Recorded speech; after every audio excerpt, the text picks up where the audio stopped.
जय हिमालय जय भारत। संसार भर में हिमालय लोग यूट्यूब चैनल देख रहे आप सभी का स्वागत है और मैं हूं भारत की राजधानी नई दिल्ली से डॉक्टर हरीश चंद्र लखेड़ा। इतिहासकार और शोधकर्ता आज तक इस बात का समाधान नहीं दे पाए हैं कि भारतीय उपमहाद्वीप में जातियां कैसे बनी, कब बनी और किसने बनाई। राजनीति से प्रेरित और जातिवाद से ग्रसित लोग आए दिन आरोप लगाते रहते हैं कि जातियां ब्राह्मणों ने बनाई। कई नेताओं और नवबौद्ध व दलित चिंतकों का तो जीवन ही यह आरोप लगाते लगाते बीत गया है कि जातियां ब्राह्मणों ने बनाई। प्रश्न यह है कि क्या सच में ब्राह्मणों ने जातियां बनाई? यदि हां, तो मुसलमानों, ईसाइयों, बौद्धों और सिखों में आज भी जातियां क्यों हैं? वे तो ब्राह्मणों के दायरे से बाहर होने के बावजूद जातियों को क्यों खत्म नहीं कर पाए हैं?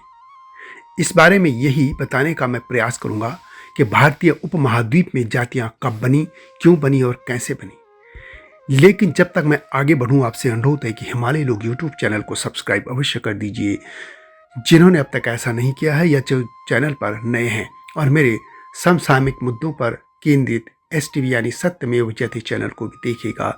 यह आपसे विनम्र अनुरोध है। भारत में जातियों का इतिहास जानने से पहले हमें मानव विकास की गाथा को जानना आवश्यक है। वैज्ञानिकों का मानना है कि करोड़ों साल पहले अफ्रीका से मानव विकास का क्रम शुरू हुआ। अफ्रीका से ही मानव संपूर्ण संसार में फैला। DNA के नवीनतम अध्ययनों के अनुसार भारत में अंतिम बड़ा प्रवास 1000 ईसा पूर्व से पहले हुआ था। इससे पहले अलग अलग समय पर प्रवासन की अलग अलग लहरें भारत आती रही। आक्रमणकारी भी आते रहे, परंतु वे छोटे समूह में आते थे। तब से लेकर अब तक भारत खंड के विभिन्न क्षेत्रों में शासन व्यवस्थाएं भी बदलती रही। अपने शासन के अंत में देश छोड़कर जाने वाले शासक अंग्रेज थे। अन्य शासकों या हमलावरों में अधिकतर भारतीय समाज और संस्कृति में समा गए। जनजातियों सहित विभिन्न पंथों और कबीलों के लोगों ने भारत के छोटे या बड़े हिस्सों पर अपना दबदबा बना दिया था और उसे लंबे समय तक बनाए भी रखे। शताब्दियों की कालावधि के दौरान भारत में एक अनूठी मिश्रित संस्कृति का उदय हुआ, और यह एक ऐसी संस्कृति है जो एकता में विविधता को प्रतिबिंबित करती है, और यही भारतीय संस्कृति है। विभिन्न अध्ययनों में पाया गया है कि भारत में जाति व्यवस्था केवल 3000 वर्ष पुरानी है। आज संसार में भारत सबसे बड़ी जनसंख्या वाला देश है। यहाँ विविध समूहों का आवास है, जिनमें भाषा और बोलियां, रीति रिवाज, सामाजिक प्रथा, खान पान आदि की विविधताएं हैं। ये मानव समूह समय समय पर भारत में आते रहे। क्यों आते रहे यह भी बताऊंगा, लेकिन पहले मानव विकास की ओर बढ़े एक कदम की जानकारी देता हूं। मानव विकास के क्रम में जब पशुपालन और खेती होने लगी थी, तब ईश्वर की अवधारणा भी पैदा हुई। जब संसार में राज्य बनने लगे तो धर्म भी बनने लगे थे। पहले के प्रवास भारत में शांतिपूर्वक हुए, परंतु बाद में राज्य और राजा बनने पर भारत पर आक्रमणकारी भी हमला करते रहे, लुटेरे भी आते रहे। भारत ऐसा इकलौता देश है जहां विश्व के कई आक्रांताओं ने अपने राज्य का झंडा फहराने का सपना पाला। यहाँ हूण, शक, कुषाण, मंगोल और तुर्क, मुगल आदि भी आए। अंग्रेज, पुर्तगाली आदि भी आए। इनमें कई आक्रांता भी थे, कई धर्म प्रचारक भी थे, कई लुटेरे थे, कई व्यापारी थे। सिकंदर, गजनवी, गौरी, तैमूर लंग और चंगेज खां जैसे बर्बर हत्यारे और लड़ाके भी अपनी दहशत और दबदबे की लहर छोड़ते यहाँ आए थे। इनमें से कई समूह तो ऐसे घुल मिल गए और भारत के समाज का हिस्सा बन गए कि आज उनकी प्राचीन पहचान कहीं नहीं दिखती है। यहाँ एक बात और नोट करने वाली है कि भारत में अधिकतर प्रवास पश्चिम या उत्तर पश्चिम की ओर से हुआ। उत्तर में तो हिमालय था, परंतु पूर्व की ओर से प्रवास नहीं हुआ, हमले भी नहीं हुए। संभवतः इसलिए नहीं हुए कि पूरब की ओर भरपूर भोजन उपलब्ध था, जबकि पश्चिम या उत्तर पश्चिम की ओर सूखे क्षेत्रों के लोग थे जो बहुत क्रूर थे। उन्हीं क्षेत्रों से आए लोग यहाँ बसते रहे, अपनी सामाजिक पहचान भी बनाए रखने में कामयाब रहे, और यही जातियों के बनने की पहली कड़ी थी। इससे पहले भारत खंड में सरस्वती और सिंधु घाटी सभ्यता भी पल बढ़ चुकी थी। सरस्वती नदी के किनारे हिमालय की तलहटी में एक सभ्यता और पल बढ़ रही थी। यह कह सकते हैं कि इससे पहले लगभग 10-20 हजार साल पहले भारत में एक सभ्यता हिमालय की तलहटी में पल रही थी। हिमालय और सरस्वती घाटी के पास यह आर्य सभ्यता थी, जो कि दक्षिण पूर्व की ओर बढ़ती चली गई।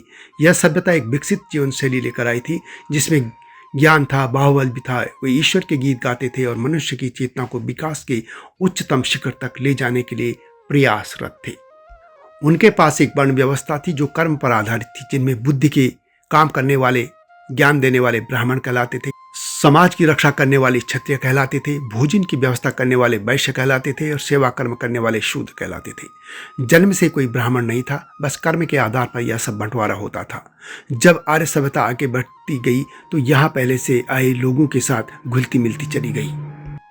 यह कह सकते हैं कि प्रवास की कड़ी में जो लोग भारत में पहले आ चुके थे वो भी आर्य सभ्यता का हिस्सा बनते चले गए। आर्य सभ्यता ने भी उनको नष्ट नहीं किया बल्कि अपने में समाहित कर लिया था। जैसा कि आप देखते हैं कि जहाँ भी ईसाई गए उन्होंने सब मिटाने में कोई कसर नहीं छोड़ी। रोमन सभ्यता इसका उदाहरण है। इस तरह जहाँ इस्लाम गया उसने भी सभी सभ्यताओं को नष्ट करने की भरपूर कोशिश की। आर्य सभ्यता ने ऐसा नहीं किया और सभी को अपने में समाहित करती चली गई। यह देखने की बात है कि आखिर ऐसा क्या था कि जो भी लोग पश्चिम और उत्तर पश्चिम के क्षेत्रों से भारत की तरफ आए थे वे हिंदुकुश जैसे पहाड़ को भी पार करके क्यों चले आए थे?